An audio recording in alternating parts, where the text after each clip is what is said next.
Dunia hukum kita korup. Hakim-hakim kita korup. Ini rasanya bukan sebuah dugaan lagi. Tapi memang begitulah kenyataannya. Begitulah realitasnya. Mafia peradilan itu benar-benar ada. Mafia peradilan itu memang benar-benar nyata. Makanya nih, sewaktu kita mendengar berita kalau Hakim Ju Yamto, hakim tunggal yang mengadili gugatan pra-peradilan Mas Hasto Kristianto, Sekjen PDI Perjuangan melawan KPK, sewaktu kita mendengar berita kalau Hakim Ju Yamto ini adalah seorang hakim yang korup, dia ditangkap oleh Kejaksaan Agung karena menerima suap puluhan miliar rupiah dalam penanganan perkara korupsi ekspor bahan baku minyak goreng. Ini mungkin terasa sebagai sebuah karma yang langsung dibayar tunai. Ini benar-benar terasa sebagai sebuah karma yang langsung dibayar kontan. Kita tahu, kita sudah merasa ada kejanggalan dalam putusan Hakim Ju Yamto terhadap gugatan pra-peradilan Mas Hasto Kristianto. Kita juga mendengar kabar kalau Hakim Ju Yamto ini telah mengubah putusannya setelah mendapat tekanan dari Solo melalui seorang hakim di Mahkamah Agung.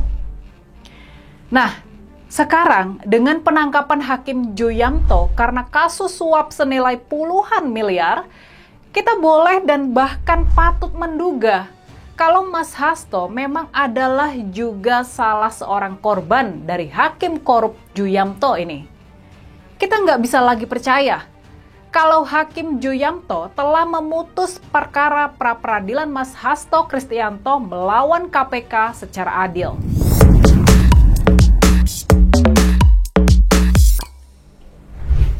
Kita pastinya susah buat percaya kalau korupsi, kalau menerima suap yang dilakukan oleh Hakim Ju Yamto cuma terjadi satu kali saja. Cuma terjadi di penanganan perkara korupsi ekspor bahan baku minyak goreng saja. Kita pastinya sulit buat percaya ini adalah kejadian pertama dan kejadian satu-satunya. Bisa jadi, sangat bisa jadi, Hakim Ju Yamto memang hakim korup yang sudah biasa menerima suap. Dia sudah biasa mempermainkan putusan perkara-perkara yang ditanganinya. Dan baru kali ini saja, baru di penanganan perkara korupsi ekspor bahan baku minyak goreng ini saja, dia terkena batunya. Dia tertangkap oleh Kejaksaan Agung. Terkait putusan perkara pra-peradilan Mas Hasto Kristianto melawan KPK, melawan Komisi Pemberantasan Korupsi, kita sudah mendengar kejanggalan putusan tersebut dari Mas Guntur Romli, salah seorang kader dan juru bicara PDI Perjuangan. Waktu itu, Hakim Ju Yamto menolak gugatan pra-peradilan Mas Hasto. Dalihnya, gugatan Mas Hasto kabur alias tidak jelas. Hakim Ju Yamto menilai gugatan pra-peradilan Mas Hasto kepada KPK kabur alias tidak jelas. Ini sungguh janggal. Ini sebetulnya benar-benar janggal. Sebab di dalam persidangan justru terungkap dengan jelas dan secara terang benderang bahwa berdasarkan fakta-fakta hukum dan keterangan para saksi, seharusnya Mas Hasto ini nggak ditetapkan sebagai tersangka oleh KPK. Itulah fakta yang terungkap di persidangan. Tapi sayangnya dengan dalih gugatan kabur alias tidak jelas, Hakim Ju Yamto seperti menafikan semua fakta persidangan itu dan menolak gugatan Mas Hasto. Terkait putusan aneh ini, menurut Mas Guntur Romli, dia mendapat informasi kalau keputusan Hakim Ju Yamto dipengaruhi oleh tekanan dari seorang hakim di Mahkamah Agung. Ada tekanan dari Solo melalui seorang hakim di Mahkamah Agung. Nah, melihat kenyataan sekarang kalau Hakim Ju Yamto ternyata benar-benar seorang hakim yang korup, dia sekarang ditahan oleh Kejaksaan Agung karena menerima suap senilai puluhan miliar rupiah, maka informasi yang didapat Mas Guntur Romli dan cerita ini sebetulnya memang sudah beredar luas juga, maka informasi yang didapat Mas Guntur Romli mestinya nggak bisa kita nafikan dengan begitu saja.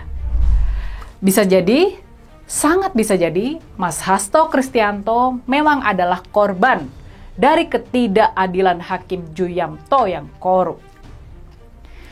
Nah, gimana? Gimana nih kalau menurut kalian? Gimana kalau menurut analisa kritis kalian? Melihat semua kejadian ini, melihat semua kejadian sekarang ini, rasa-rasanya adalah sangat tepat dan wajar kalau Ibu Megawati Soekarno Putri, belakangan ini tampil sering kali menyinggung soal bahayanya hukum yang diintervensi sama kekuasaan. Soal bahayanya hukum yang korup.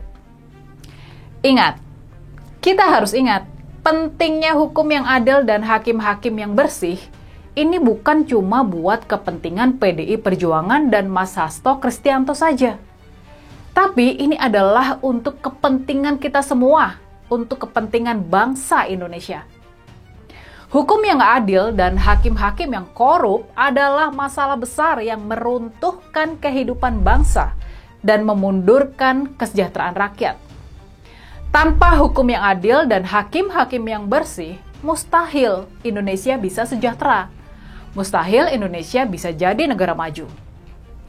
Pastinya, sudah pasti harapan kita adalah penangkapan Hakim Ju Yamto dan kawan-kawan ini jadi peringatan keras buat hakim-hakim lainnya.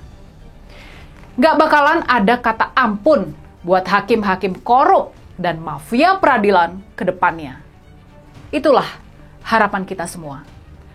Tapi sebetulnya, sesungguhnya, pasca penangkapan mafia peradilan Zaraf Richard yang ditemukan timbunan uang hampir 1 triliun di rumahnya di bulan Oktober tahun lalu, sesungguhnya harapan kita ketika itu adalah juga bahwa penangkapan tersebut bisa membuat para hakim takut dan jera. Kita berharap para hakim mengerem keserakahan mereka. Nyatanya, tapi kenyataannya, kejadian yang menghebohkan tersebut ternyata sama sekali nggak menyurutkan praktek mafia peradilan. Para hakim masih saja berani mempermainkan perkara. Sampai kemudian, sekarang terungkap kasus korupsi Hakim Ju Yamto dan kawan-kawannya di Pengadilan Negeri Jakarta Pusat. Semoga saja kasus korupsi Hakim Ju Yamto dan kawan-kawan menjadi peringatan keras buat para hakim. Paling tidak para hakim di Pengadilan Negeri Jakarta Pusat. Mereka sekarang ada dalam sorotan tajam. Jangan coba-coba buat bermain-main lagi. Harapan kita tentunya sekarang Mas Hasto Kristianto bisa mendapatkan peradilan yang lebih adil, yang fair, yang independen, dan terbebas dari intervensi kekuasaan. Kita berharap pengadilan Mas Hasto terbebas dari cawe-cawe dan intervensi kelompok Solo. Ya, semoga saja begitu. Gimana nih kalau menurut kalian?